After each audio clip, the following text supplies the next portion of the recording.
A very good evening to you all. You're joining us on Prime TV News. I'm Dilani Jayatilaka. Let's have a look at the headlines first.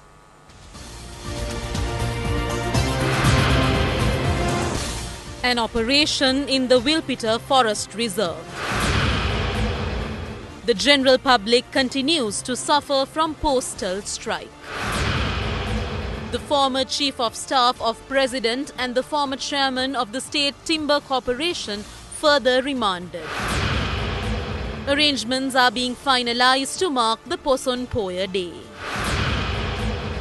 More than 2,300 million rupees for development in Vaunia. India becomes the most dangerous country for women.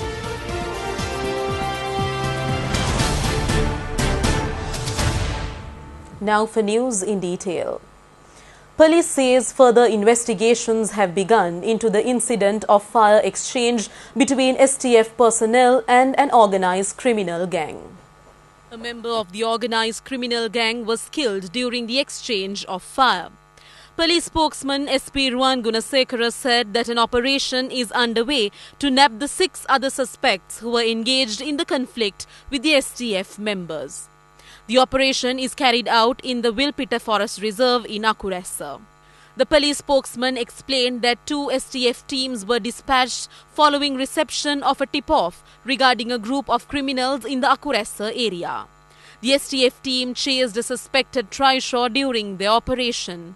An individual who was inside the trishaw started to fire at the STF team, and the STF members opened fire as a retaliatory measure.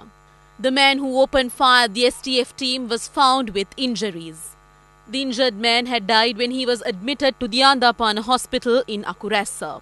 It has been identified that the deceased man is a resident of Horapavita in Kamburupitiya and had links with underworld figures. The magistrate of Matara is scheduled to conduct the examination regarding the incident. Meanwhile, Ministry of Defence has implemented a comprehensive program to uproot criminal gangs spread island-wide. The program will be implemented as a collaborative effort of police and tri-forces. State Minister Ruan Wijewardena said that it was revealed that some gangs use weaponry acquired during the wartime.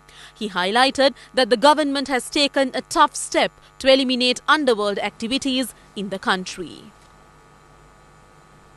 A special discussion was held pertaining to the trade union action taken by the postal workers today. The discussion was held between Postmaster General Rohana Aberatna and officials of the Salaries and Cadre Commission. Several issues pertaining to the salary scales of the postal workers were taken up for the discussion. Representatives of the trade unions also opined their views.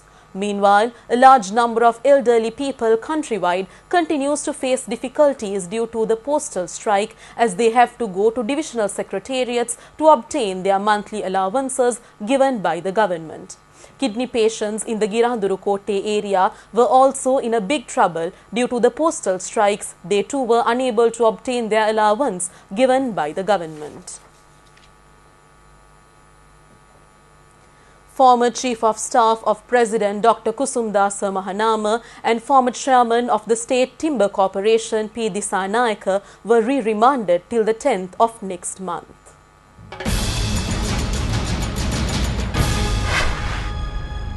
The 2 suspects were remanded when they were produced before the Colombo Magistrate Courts today. They were arrested when soliciting a bribe of 20 million rupees from an Indian company to assign equipment and buildings of the Kantale Sugar Company to the said Indian company. They had requested a 540 million bribe and were caught up when soliciting 20 million out of it. Bail application of the suspects were refused as investigations into the incident are not completed. Meanwhile, parliamentarian Mahindananda Alutgamage has been indicted for purchasing a housing unit from the Kinsey Road of Colombo 7 using funds earned in a corrupt way. The case was called before Colombo High Court Judge Gihan Kulatunga today. Though Court of Appeal has ordered to transfer the case to other court, the official verdict has not been sent to the High Court. Hence, it was decided to fix the case to the 9th of next month.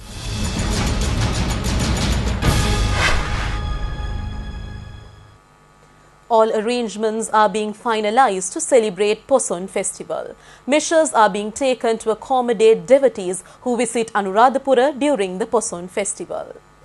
Our provincial correspondents report that various Poson celebrations, including Poson zones and Torana, are being organized in the Anuradhapura town. A group of 3,000 police personnel has been dispatched to Anuradhapura to ensure security of the devotees and manage the traffic. Special train and bus services will be operated during the Poson festival. Meanwhile, a range of programs has been organized in the Polonnarua district in line with the Poson full moon Poya day. The Presidential Secretariat and District Secretariat of Polonnarua jointly organized the event. Sacred relics will be exhibited for the public worship at the Galvihara sacred land. A mega-scale Poson zone is being organized at the Kaduruvela area. The safe places to bathe have been named. Lifeguard teams and boat services have also been mobilized by the Disaster Management Unit of Polonnarua. The Poson zone, which is organized by the National Youth Services Council, will commence tomorrow. The ITN Media Network is the media sponsor of the event. Around 100 Poson decorations will be exhibited in the Poson zone that have been created by youth clubs, Training Institute of the Youth Council and state organizations. The Poson zone will be held at the National Youth Services Council premises. It will run till 1st of next month. A sacred relic exhibition will be held from the 28th of this month at the Poson zone. More than 2,300 million rupees has been set aside for the development activities in the Vaunia district. It was revealed at the Vaunia District Committee meeting, which was held at the District Secretariat of Vaunia. Attention was also drawn on improving public amenities in the district. Around 15,000 projects are in the pipeline targeting the betterment of the general public. Particularly, people who were recently resettled will be given priority. Minister Rishad Badiuddin, Chief Minister of the Northern Province C.V. Vigneshwaran and several other key officials were present at the meeting. President Maithripala Sirisena extended a financial support to athlete Parami Vasanthi Maristella, who bagged a gold medal at the Junior Asian Athletic Games. The donation was made at the President's office. Parami Vasanthi Maristella won the gold medal at the 3,000-meter steeplechase event in Japan this year. She also won a silver medal at the 2,000-meter steeplechase event, which was held in Russia 2006. Appreciating her skills, President Maithripala Sirisena donated 1.5 million rupees to her. Parami Vasanthi Maristella is pursuing her education at grade 11 at the Kuliapitiya Central College. Her father is a fisherman and the fund was given to continue her career and ensure welfare of the family. Minister Faisal Mustafa was also present at the event. Assistant Secretary General of Parliament Kushani Senadira states that parliamentary debate pertaining to the signed pact between Sri Lanka and Singapore will be taken up on the 18th of next month. The debate will be held as per a request of parliamentarian Dinesh Gunawardena. The joint opposition alleged that no information pertaining to the Sri Lanka-Singapore Pact was presented in Parliament. Minister of Development Strategies and International Trade Malik Samaravikrama has sent a letter to Anunayaka of Asgiriya chapter Venerable Anamadwe Dhammadasi Thera explaining the content of the agreement signed between the two nations. The pact was subject to cabinet approval in December last year.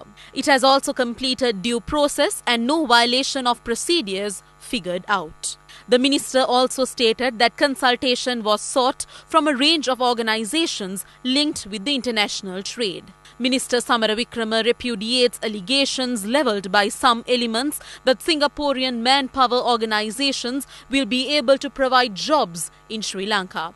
Even continuation of the agreement will also be decided on the consent of the two parties after 1 year. Minister Lakshman Kiriyalla stresses that construction work of the Colombo-Kandy Expressway will continue in spite of obstructions from different elements. The minister said that the underground passageway from Kandy to Tannakumbura and flyover at Gattambe will be constructed soon. Minister Kiriaila was speaking at a function organized by the Kandy Bar Association in Kandy. The event was organized to felicitate the minister for constructing Kandy Courts Complex. The minister said that the very first expressway was proposed to Kandy, but due to tug of war among different political elements, that was discontinued. The minister emphasized that he will ensure the construction work in the face of any difficulty. Minister of Finance and Mass Media Mangala Samaravira, representing Sri Lanka, attended the annual general meeting of the Asian Infrastructure Investment Bank, which was held recently. The annual general meeting was held at Mumbai in India. Addressing the meeting, Minister Samaravira stated that Sri Lanka has embarked a complete range of development projects. He pointed out that serious attention has been drawn on sustainable development in the urban areas of the island. He also pointed out that the government has taken measures to uplift the quality of life in terms of health, housing, etc. The Ministry of Megapolis and Western Province Development has initiated a Megapolis development project in the Western Province. Minister Samaravira highlighted that current government introduced a blue-green budget for 2018. He stated that intention of the government is to protect environment and ensure development in the urban areas. A child and a man have been killed in an accident took place in Batticaloa. Another 3 people were rushed to the hospital following serious injuries received in the accident. Our reporters state that the accident has taken place at the Kirun area of Batticaloa at 10 p.m. yesterday. According to the reporters, a van and a passenger bus had collided head-on. 12-year-old child and the driver of the van had died on the spot. The driver and the conductor of the bus had escaped the scene and police have initiated an operation to nab them. Meanwhile, a dead body of a 6-year-old schoolgirl has been found in a well at the Sulipuram area of Jaffna. The dead body was located when the relatives of the girl searched for her as she did not return from the school. The Waddukkottai police conducts further investigations. That's all we have for you today. You can log on to www.itnnews.lk for more information. Have a pleasant week. Good night.